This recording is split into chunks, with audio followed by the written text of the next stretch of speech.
Hello. So today we're discussing the vagus nerve as it relates to anatomy and physiology and bridging into a yoga practice.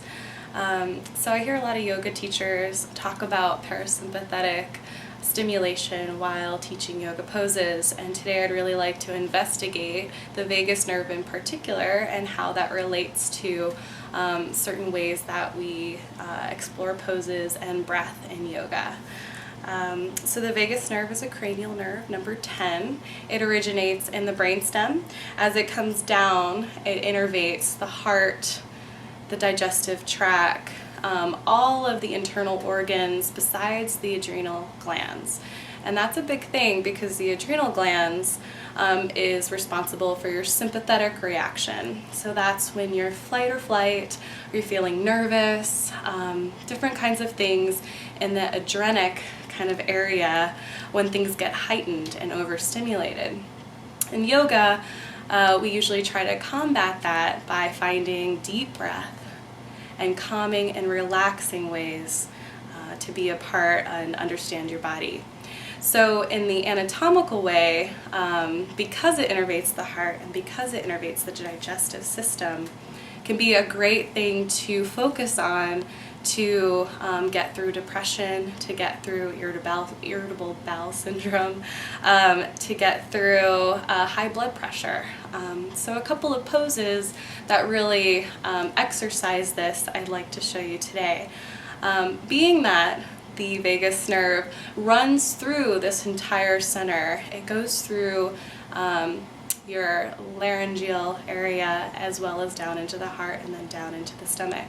So today we'll be exploring breath and pranayama, the inhales and the exhalations and how that stimulates that area, as well as mantra. So when you use the vibration of your voice, it helps to stimulate that area and it feels very relaxing within the heart and with the body.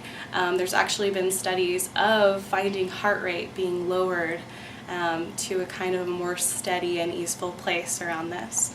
As well, we'll be looking at Shoulderstand, which is an inverted posture. It brings a little bit of compression around this area.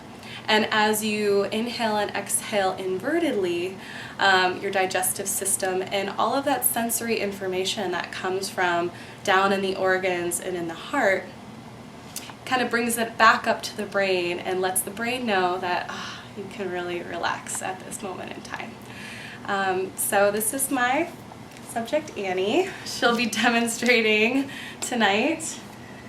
So we'll begin by playing with our breath.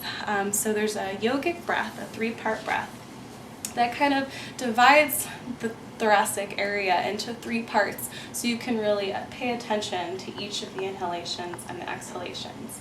So bringing it into the vagus nerve, we want to exercise the down and in, and that compression allows you to really feel kind of your space in that full deep exhalation.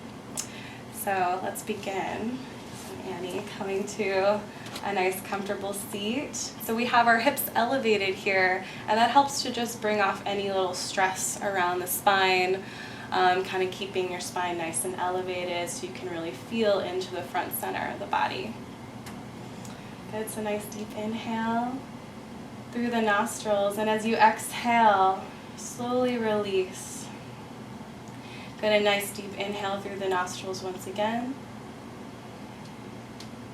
As you feel your chest and your heart expand, and as you exhale, start to feel the frontal ribs coming down and in. Good.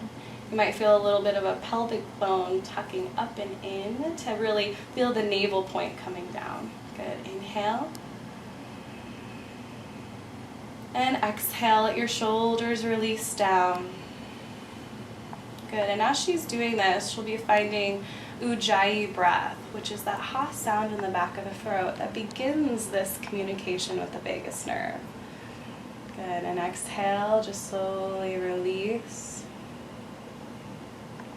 So the sensory information, take another inhale breath. Almost heightened on the inhale, and exhale, fully deepening, bringing the frontal ribs down and in. And now we'll move into 3-part yogic breath. So we'll take our left hand on the lower part of the abdomen and our right hand over the heart. And this is just to kind of address those 2 places. So if you're going to imagine that our torso was divided into 3 parts, the lower part would be the lower abdomen down here and kind of signifying your root, your seat, and all of the intestinal kind of stomach areas and tracts. And then we'll address the rib cage area as the second part. So you can kind of imagine that in your mind. So you take an inhale into that space, you're going to feel this opening here at the bottom of the lungs. And then your third part will be all the way up at the top, and this will be addressed by your right hand. And as this extension moves and opens up, you really want to elevate this part of your body. So you can see that she'll have extension in the spine. And we'll take a full exhale breath down and in. So let's begin with an inhale into the lower part of the belly. Okay, take a nice deep exhale. And inhale into the lower part of the belly. 1/3 of your full breath. Take a pause. Inhale 2/3, imagining the rib cage. And pause. Inhale all the way up to the top. Inhale fully extending all the way up. Take a pause. And exhale all of your breath down and away. So much that you feel that emptying. Feel that compression down and in. Good. Inhale 1/3 into the lower part of the belly. And pause. Inhale 2/3, imagining the rib cage expand. And pause. Inhale all the way up to the top, full extension of the lungs. And exhale. Down and away. Good. One more. Inhale, 1/3. And pause. Inhale 2/3. And pause. Inhale all the way up to the top. Inhale, inhale, inhale. And exhale all down and away. Good. The second part of this exercise will be a full inhale, and then you'll exhale each of the thirds, starting from the heart. Okay, so nice deep inhale here. Big, big, big, big inhale. As big as inhale as you've taken all day. Exhale 1/3 from the heart space. Pause. Exhale 2/3 around the rib cage. Pause. Exhale down into the bottom of the abdomen. Take an extra sip of air out. Pause. Really feel those ribs down and in. Good. Take a nice deep inhale. And even more, take another sip. All right, exhale the front, the top, heart space, pause. Good, exhale 2/3. Pause. Exhale down into the lower part of the belly. Pause. Take another sip of air out. Feel it in, hold it there. Inhale one more. Exhale 1/3 from the heart. Pause. Exhale 2/3. Pause. Exhale all the way down into the lower part of the belly, maybe even feeling the pubic bone tilting slightly forward. Extra sip out. And inhale, breathe easy, so you can bring your hands to your knees. And just kind of settle into the space that you've created through inhale and exhaling breath. So in terms of the vagus nerve, each space that we've taken from the lower abdomen to the middle of the body up to the heart allows that address of each of those places, and that's innervated by the vagus nerve. So you're kind of making a track along each of the pieces and each of the parts. So the more that you practice and you get that capacity to open the muscles around it, the valves and the vessels start to open and expand, and that full exhalation takes that parasympathetic reaction. the muscarinic receptors, everything kind of turns on to allow everything to kind of settle in and to relax. Annie, do you feel relaxed? I do. Well, that works. So we'll kind of add on to this piece by adding mantra. So as I've discussed before, there's also a piece where it runs down through and along the pharyngeal area. So when you add a nice vibrational tone of voice, that also kind of helps that vibration to kind of sense through the innervations into the heart and into the stomach. So right from here, let's go ahead and bring our hands on either side of the hips. Kind of reaching through the arms and fingertips nice and wide down towards the floor. With an inhale, getting a full capacity inhalation of the lungs all the way up, arms up, stretch up. Good, and let's just take a breath here as we exhale and bring our hands through heart center. So this is almost like a physical kind of way of finding that grounding. Go with an inhale, let's do it one more. All the way up, pull up, stretch up, feel the sides of the rib cage, and this would be a stimulatory space, and then exhale. Good, finding your relaxing space. On this next one, as we rise up, we're going to take our exhale down with an Om. Okay, so release hands down by the side. With an inhale, rise up, pull up, stretch up. And exhale.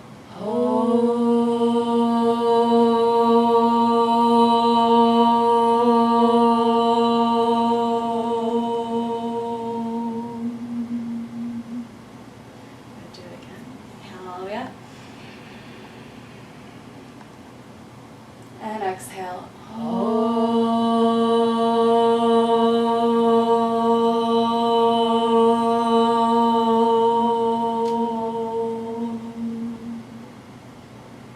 Breathe easy and kind of sit with that for a moment.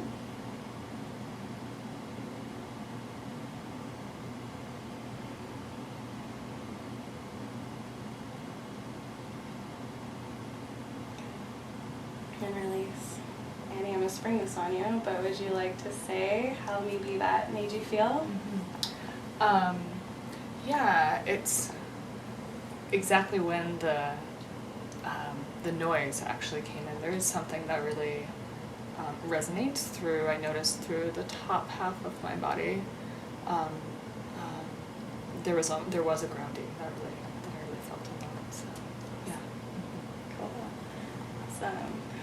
All right, so that completes the first pose, Sukhasana with pranayama and mantra. So you can try that to find some relaxation in your day.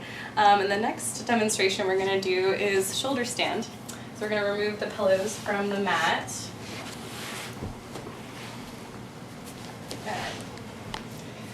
And it's really important in this pose, especially for beginners, to be aware of the compression along the neck that can happen in this posture. So it's recommended to find a blanket, and it'll just give you like maybe a 1/4 of an inch of height below the neck, and that just helps to keep any compression off the cervical spine. So I'm going to have Annie lay down and bring her shoulders to the top of the blanket.